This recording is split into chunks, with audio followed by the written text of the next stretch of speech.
नमस्ते दोस्तों, हमारी आज की कहानी का नाम है जब एक बेटी ने अपनी माँ को बद्दुआ दी। अभी अभी ससुराल से आई रूपाली उपहार में मिली वस्तुओं को इस तरह हाथ से झपट कर ले रही थी कि मानो वह थोड़ी सी भी देर कर देगी तो उसका उपहार शायद कोई और ले लेगा। ससुराल से मिले गहनों को भी उसने समेट कर अपनी अलमारी में रखकर ताला लगा दिया और चाबी भी छुपा कर रख दी। पैसे की हवस में रूपाली शायद यह भूल गई कि यह परिवार भी तो अब उसका ही है। जितने दिन भी वह ससुराल में रही, उसे अपने पति और परिवार वालों की अच्छी बात भी बुरी लगती रही। उसने एक दिन अपने पति से हीरे का हार लाकर देने की जिद पकड़ ली। पति के लाख समझाने पर भी वह नहीं मानी। शादी के दौरान अत्यधिक व्यय हो जाने के उपरांत एक मध्यवर्गीय पति हीरे का हार कहाँ से खरीद सकता है। पति के मना करने पर रूपाली को अवसर मिल गया नाराज होकर घर छोड़ जाने का।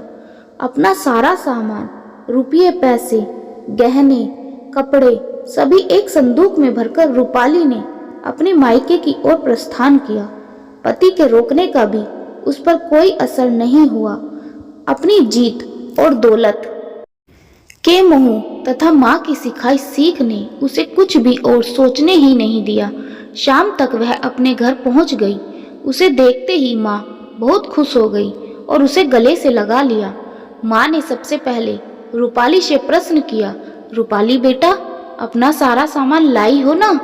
वहाँ गहने रुपया छोड़ा तो नहीं ना? आजकल का जमाना बहुत ही खराब है बेटा। बहू के जाते ही सास सारा माल दबा लेती है।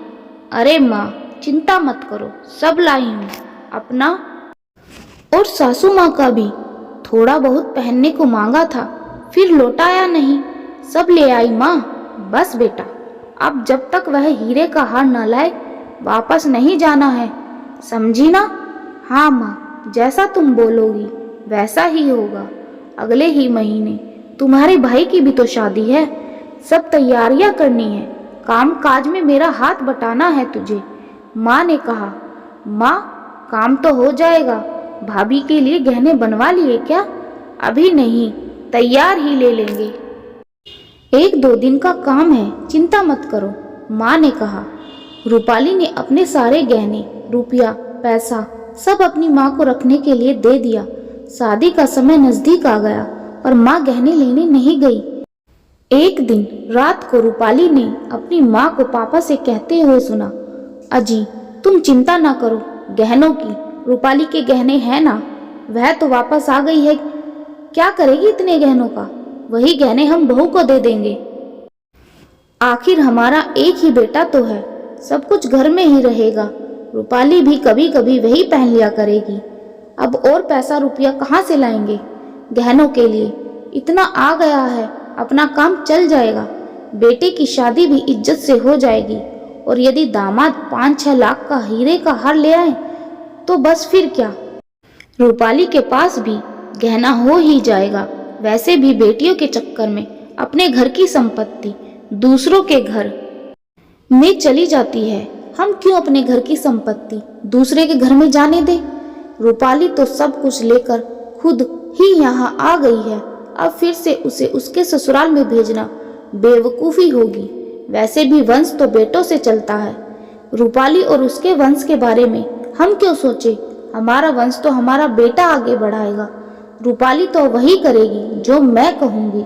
अब मैं उसे कभी ससुराल नहीं जाने दूंगी और तलाक में अच्छा खासा मुआवजा उसके पति से निकलवाऊंगी। रुपये, पैसे, गहने तो काफी लेकर वह आ ही गई है, अब यही आराम से रहेगी। वैसे भी उसे यहाँ क्या दिक्कत होगी? साथ में रहेगी तो खुश भी रहेगी और हमारे घर परिवार में भी थोड़ी मदद हो जाएगी। तुम तो जानते ही हो मेरी कमर में दर्द रहता है, मैं ज़्यादा कुछ कर नहीं सकती। अब नई नई बहू आएगी तो उसके सर पर तो सारे काम का बोझ नहीं डाल दूंगी। फिर कल को बेटे बहू के बच्चे होंगे तो उन्हें संभालने के लिए भी तो कोई चाहिए ना। मुझे पता है मेरे से तो यह सब कुछ नहीं होने वाला। रूपाली यहाँ रहेगी तो सब कुछ संभाल लेगी और उसे इतने प्यार से यहाँ रखूंगी कि भाई के बच्चों को ही अपना बच्चा समझकर पालेगी। क्यों हम पराया घर में अपनी बेटी भी दें और संपत्ति भी दें, बल्कि हमें तो उसके ससुराल से अधिक संपत्ति निकलवा लेनी चाहिए ताकि हमारे बेटी और बेटे के काम आए।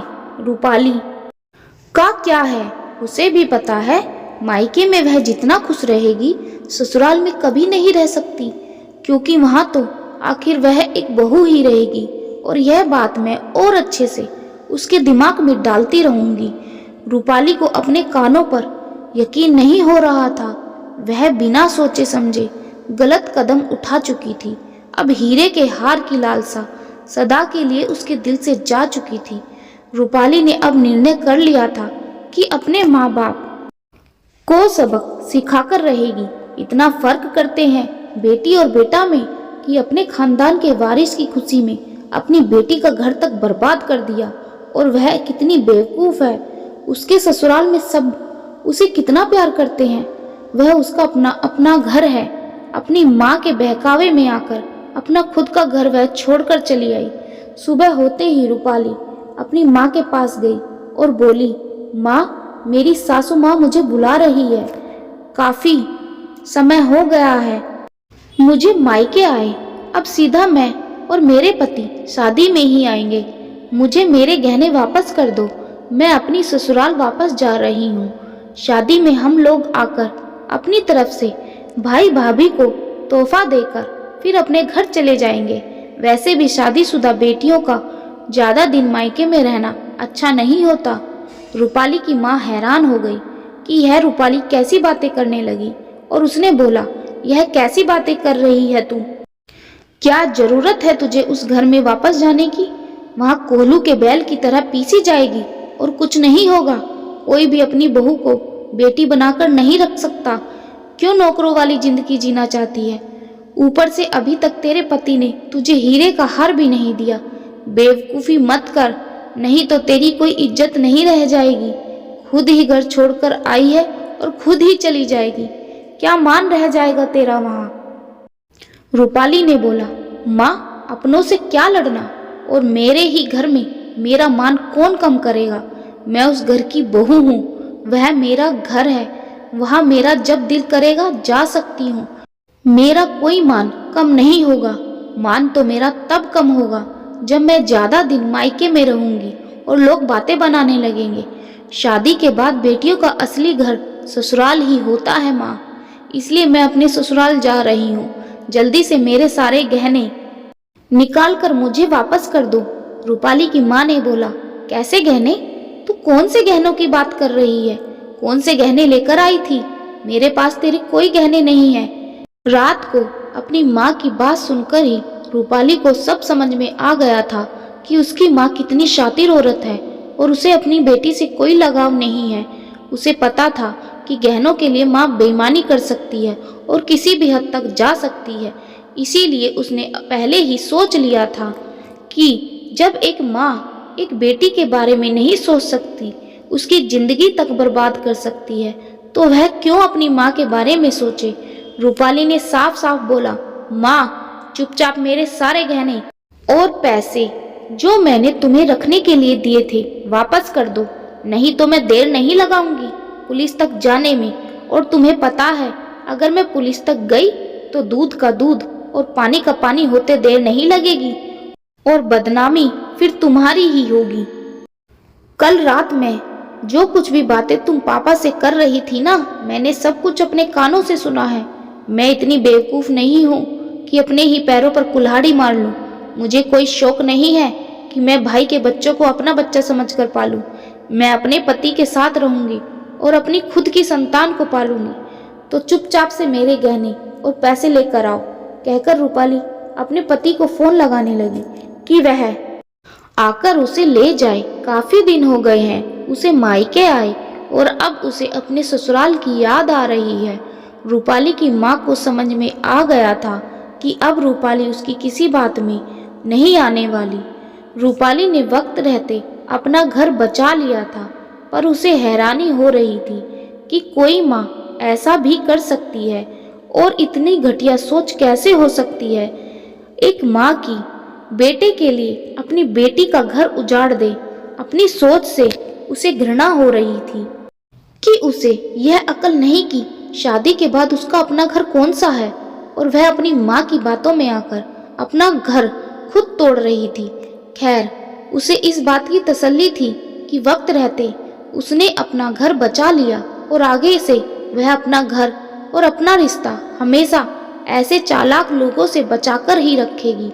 जाते जाते रूपाली ने अपनी माँ से कहा, माँ, उम्मीद करती हूँ कि तुम्हारी बहू की माँ भी तुम्हारी बहू को वैसे ही अच्छी शिक्षा देकर भेजे जैसी शिक्षा तुमने मुझे दी थी, और तुम्हारी बहू की माँ की सोच भी अपनी बेटी के लिए वैसी ही हो जैसी तुम्हारी सोच अपनी बेटी के लिए है। भगवान से दुआ करूंगी कि मेरी बोली गई यह बात सच साबित हो। साथ ही साथ मेरी माँ की असलियत तो मेरे सामने आ गई, पर ईश्वर से दुआ करूंगी माँ, तुम्हारी बहू की माँ भी ठीक तुम्हारी जैसी ही हो और उसकी असलियत कभी भी तुम्हारी बहू के सामने ना आए। कहकर रूपाली अपने घर के लिए निकल गई, क्योंकि उसका पति बाहर आ चुका था और वह नहीं चाहती थी कि उसका पति उसके मायके के अंदर आए। रास्ते में ही वह अपने पति को सारी सच्चाई बताकर उससे माफी मांग लेगी, उसने तय कर लिया था। तो दोस्तों, कहानी अच्छी लगी हो तो लाइक करें, शेयर करें और चैनल को सब्सक्राइब जरूर करें। धन्यवाद दोस्तों।